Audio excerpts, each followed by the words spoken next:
dùng tươi hông bia hoa miao na ni tang sa khi ca chei hi ca tel hi mo nei ben dòng Giêsu xin sop xiang chei hi ca chei hi ca tel hi kỳ hoài ben dòng Giêsu nông xiang trâu xa khi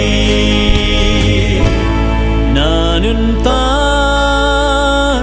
sung hôm kem đi ngà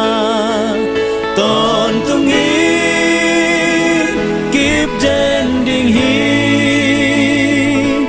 lệ tung ý hồng lễ trong hàng nghi à hơi bên hồng piang đình hi ca chei hi ca tel hi mo nei bên dòng Giêsu xin sop xiang chei hi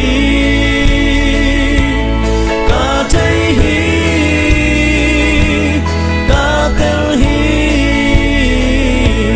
kỳ hoài bên dòng Giêsu nông xiang trâu xa khi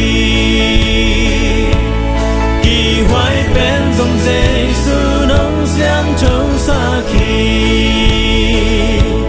kỳ hoài bên dòng Giêsu nông xiang trâu xa khi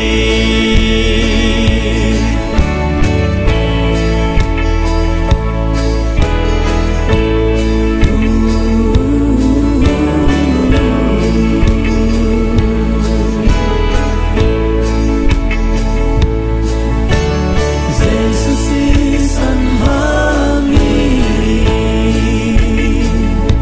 và xiang